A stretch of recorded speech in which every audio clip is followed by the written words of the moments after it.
देश के 5 राज्यों में होने वाले विधानसभा चुनाव के लिए चुनाव आयोग ने अपना शेड्यूल जारी कर दिया है। चुनावी कार्यक्रमों की घोषणा के साथ ही इन कार्यक्रमों को लेकर ही राजनीति शुरू हो गई है। एक ओर जहां चुनावी कार्यक्रम को लेकर ममता बनर्जी ने बीजेपी पर सवाल खड़े किए हैं, वहीं दूसरी ओर पश्चिम बंगाल से लेकर केरल तक सारी राजनीतिक पार्टियों ने अपने चुनावी रणनीति की तैयारी शुरू कर दी है। चुनाव आयोग ने शुक्रवार को जो कार्यक्रम जारी किया है उसके अनुसार पश्चिम बंगाल में 294 विधानसभा सीटों के लिए वोटिंग होगी, जिसकी मतदान की प्रक्रिया को 8 चरणों में संपन्न कराया जाएगा। पश्चिम बंगाल में चुनाव की प्रक्रिया 27 मार्च से शुरू होगी और 1 महीने तक चलेगी। बंगाल के चुनाव की बात करें तो 27 मार्च से शुरू होने वाला चुनाव 29 अप्रैल तक चलेगा और इसके बाद 2 मई को चुनावी नतीजे घोषित होंगे। चुनाव आयोग ने जो कार्यक्रम जारी किया है उसके अनुसार पश्चिम बंगाल में कुल 8 फेज में चुनाव कराया जाएगा। इसके तहत पहला चरण 27 मार्च को शुरू होगा, उसके बाद 1 अप्रैल, 6 अप्रैल, 10 अप्रैल, 17 अप्रैल, 22 अप्रैल, 26 अप्रैल और 29 अप्रैल को चुनाव की प्रक्रिया संपन्न कराई जाएगी। मतदान की प्रक्रिया पूरी होने के बाद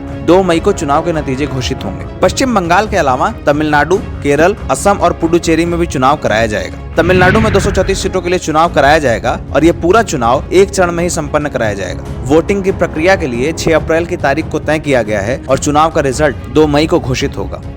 इसके अलावा केरल में 140 सीटों पर होने वाले चुनाव को भी 1 फेज में ही संपन्न करा दिया जाएगा। इसके लिए भी 6 अप्रैल को वोटिंग होगी और 2 मई को चुनाव के नतीजे घोषित होंगे। बीजेपी के शासन वाले असम राज्य में 126 सीटों पर वोटिंग कराई जाएगी और ये चुनाव की प्रक्रिया 3 चरणों में संपन्न होगी। इसके लिए 27 मार्च, 1 अप्रैल और 6 अप्रैल को वोटिंग कराई जाएगी और चुनाव के नतीजे 2 मई को घोषित होंगे। वहीं हाल में भंग हुई पुडुचेरी विधानसभा के लिए 30 सीटों पर वोटिंग कराई जानी है, जिसके लिए 1 फेज में चुनाव कराया जाएगा। वोटिंग की प्रक्रिया 6 अप्रैल को संपन्न होगी और चुनाव के नतीजे 2 मई को घोषित किए जाएंगे। चुनाव आयोग की ओर से कार्यक्रमों को जारी करने के बाद अब इस पर राजनीति शुरू हो गई है। पश्चिम बंगाल, जहां पर 8 चरणों में चुनाव की प्रक्रिया को संपन्न कराया जाना है, वहां पर सीएम ममता बनर्जी ने चुनाव आयोग के ऊपर ही सवाल खड़े कर दिए हैं। चुनाव के बाद अब तक ईवीएम पर निशाना साधने वाले विपक्षी दलों के नेताओं ने अब यह कहना शुरू कर दिया है कि चुनाव का कार्यक्रम भी बीजेपी के इशारे पर तय हो रहा है। चुनाव आयोग की ओर से तारीखों का ऐलान होने के बाद अब राजनीतिक पार्टियों ने अपनी तैयारियां शुरू कर दी हैं। राज्यों में